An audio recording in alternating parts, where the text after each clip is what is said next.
now, let's zero in on the $2 trillion stimulus package that was passed by the U.S. Senate and very likely on the verge of approval in the House of Representatives.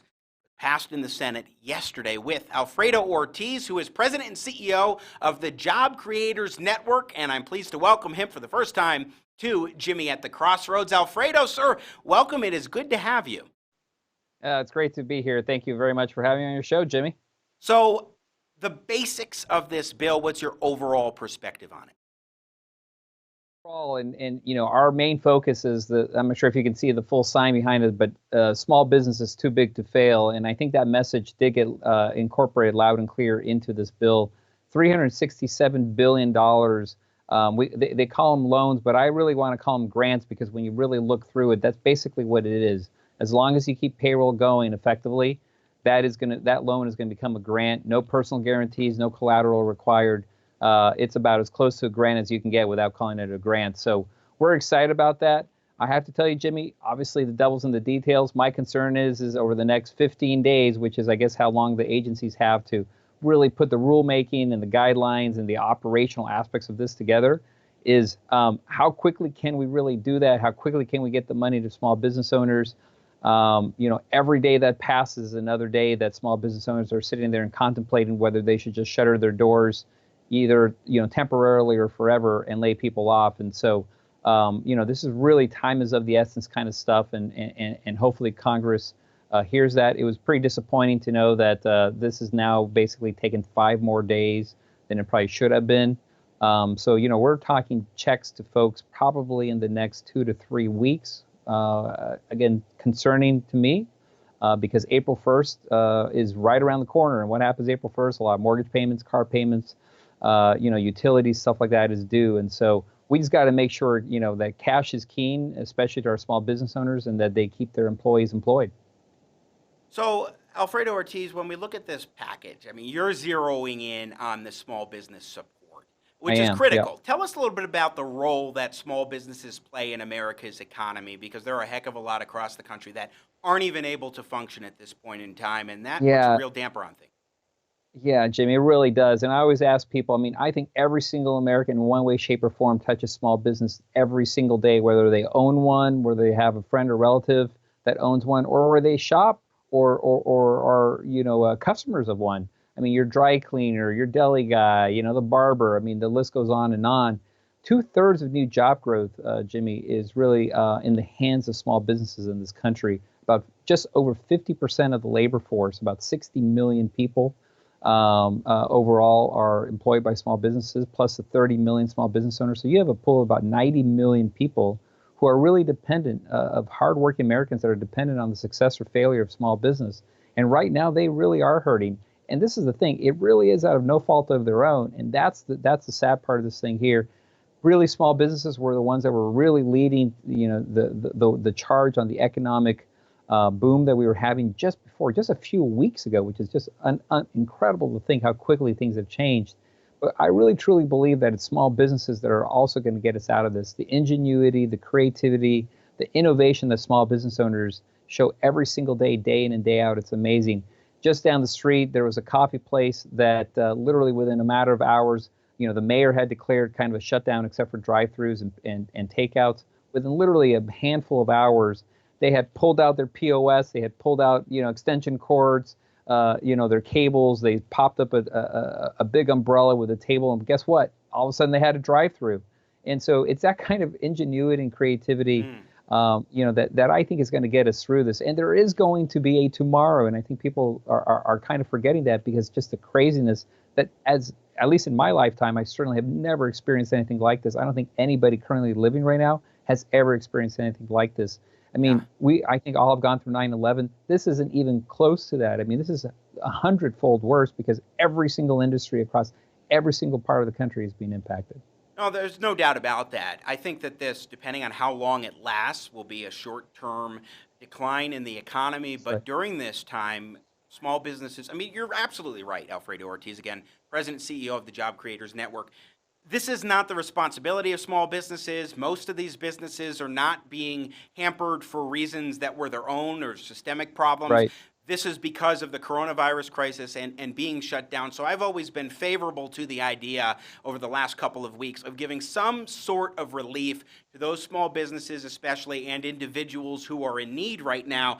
But at the same time, we're talking overall about a $2 trillion price tag. And that's just to the congressional side of this bill, let alone the $4 trillion. And again, trillion with the T that the Federal Reserve will be empowered with. So what do you make of the number here that we're talking about in the trillion? Yeah, I mean, you look at the liquidity piece and you said it's about $4 to $5 trillion when you combine the Fed and the Treasury. That's needed for the credit markets, right? It's like oil in your car. You need it just to make it function and make sure that it doesn't, just come to a grinding halt. The $2 trillion overall of the stimulus package, or some people are calling it a bailout. I really don't see it as a bailout. I mean, this really is a lifeline. In this particular case, it's for employees and it's small business owners, medium, large companies. I mean, again, many of these businesses, from the single proprietor contractor all the way up to the largest corporations, they were humming along just beforehand. And so the question really here, Jimmy, is what would we do if we don't do that, right? It's $2 trillion now. If the entire economy were to come to a grinding halt for days and months on end, what would it take at that point to restart it? I like kind of drawing the analogy of like a laptop or a computer. I think most of us have that. If you think about it, you have the option of either powering it down completely or putting it on standby so that when you're ready to go, it's ready to go as well. That's how I kind of draw the analogy of what we really should be doing here, and that's why I like the bill of keeping employees employed here, assuring them their job, so to speak, and keeping them on payroll, because we want to keep them on standby. Because guess what? There's going to be so much pent-up demand on the other end of this that people are going to want to go out again to restaurants and movie theaters and drive around and spend the money, right? Because we've been cooped up for 30, 45 days. And so there's going to be a big pent-up demand. We need the employees to be ready to go, with their small business owners in particular, and all across the board, quite frankly, every employee. We want them to be ready to go, and we just want them to be employed. When you talk about standby, I think that's a good analogy, because there are some folks who've been looking at this bill as a stimulus. And I don't think you can stimulate an economy that you're forcing into a standstill, but providing relief to get through this very difficult time. I call it a lifeline. Yeah, lifeline. That works. That works too. Certainly makes sense. And then if you're looking at it from a stimulus standpoint, and I think some of the measures that are included in this legislation, which on the whole I find has so many different problems with it, in addition to some of the good things like what we're talking about for small businesses, for example. But when we're talking about this kind of a massive piece of legislation, there's good, bad, and there's ugly. We talked about that a lot yesterday. But in terms of the standby nature, helping those companies to get through this is the important thing, and not looking at it from the perspective, as some of the components of the bill I think are geared towards, as stimulating the economy. So then the question is, once we get out of this, you say there's going to be pent-up demand. I agree with you. People are going to be like, I want to go to my favorite restaurant again and sit down. I want to get out with my family. Yeah. What do we need to see the government do? I want to see people. Exactly. When government is able to allow the economy to reopen, whenever that is, Alfredo Ortiz, what do you think government should do in order to foster the economic growth once again? I think it's more getting out of the way of these businesses more and more, cutting regulations, unleashing them. But what say you from the Job Creators Network? Yeah, no, I think that's right, Jamie. And I think we're also going to see, we hear a lot about the flattening of the curve almost kind of on a national basis. But if you really think about it, we're seeing these curves really differ by state. So I think the idea of having a one kind of national open house day kind of thing is probably not going to be realistic. I think what we're going to start seeing is state by state, a case by case basis here of them quote unquote opening up for business again. New York's going to have it tough. I mean, when you look at the cases there, I mean, that is a real problem area. And so I think there's analogies just to when you look at other parts of the world, for example, in terms of how that's happening. So, for example, in China, things are actually really starting to kind of get back up to speed. People are coming back to work. And so I think we're going to see that, but really on a state-by-state basis. And I think there is going to have to be that coordination. I mean, right now, I think the craziness of this is you've got county, county presidents, or whatever you want to call them, or mayors or city council people making these decisions, governors on their own. It's a little haphazard, and I think that makes it tough. Now, I guess I get that because the case the cases kind of vary also by county or by city. But I think there just has to be some level of coordination that's a little bit better from that perspective. But again, I focus on the tomorrow.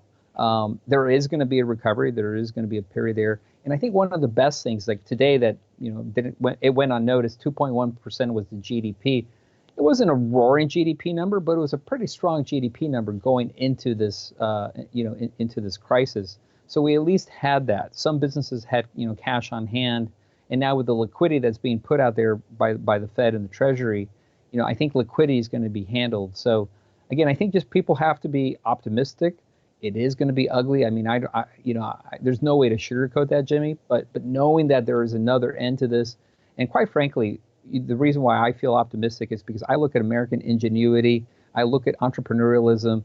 I mentioned to you that small little case study of that coffee shop that all of a sudden created a drive-through in 6 hours, right? I mean, we're going to figure our way through. And some businesses may shutter their doors the way they currently exist, but those entrepreneurs, those same small business owners, they may take those resources and their time and invest it in another business that has now popped up because of this. Alfredo Ortiz, before we let you go, I'm seeing the jobs numbers today. Nearly 3.3 million Americans looking for unemployment this week, as of this past week. Worst figure in history, 1 million of those unemployment claims from California.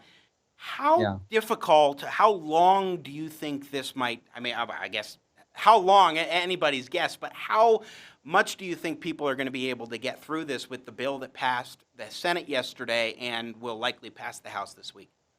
Yeah, that's a great question, Jimmy. I mean, I know, for example, the provision provides, for example, these loans, or I call them kind of grants, they're forgivable loans, about 2.5 times salary, which basically means 2.5 months. I have to tell you, I think we're probably going to be seeing a phase 4 pretty quickly here. I think that's going to probably have to be extended to 4 months. I really think realistically, that's what we're talking about. Now we're talking about February 15th because it's retroactive, so take 4 months from there. But I think that's kind of realistically going to be the time frame. Some folks in some regions are going to come back a lot sooner than that, because the cases weren't as prevalent there. But I think there is going to be a time there, and I think we're probably going to see the recovery really starting in the end of third quarter. And so it's going to be a rough few months, and there's no doubt about that. That's why we need to make sure that, first of all, we keep optimism high. The idea of mental health, I really do believe, is something we need to be careful and look for here, because there's the virus, and then there's all the other illnesses that are going to be caused by the virus here, in terms of worry and depression, suicides, murders. I mean, this is real stuff. And I can't tell you the number of phone calls I'm getting from small business owners that are, they've been around for a long time, and they're in tears because they're seeing their entire hopes and dreams fall apart in front of them, completely out of no fault of their own. And the employees that they're letting go. I mean, I'm getting some really heartfelt calls and texts and emails, and it's just painful as all heck, I have to tell you. But we're going to get through it. And that's what Americans do. And we get through it, we're going to power through it, and it's going to be a lot better on the other side of this. It is important. Larry Kudlow, Chief Economic Advisor to President Trump yesterday, was saying that, in essence, economic well-being and physical health are not mutually exclusive. They do go hand in hand, to your point. Alfredo Ortiz, President and CEO of the Job Creators Network, thanks so much for joining us today. Great points. We really appreciate you taking the time to join us on Jimmy at the Crossroads. Thank you, Jimmy. Appreciate it. Once again, Alfredo Ortiz with the Job Creators Network. Be sure to check them out.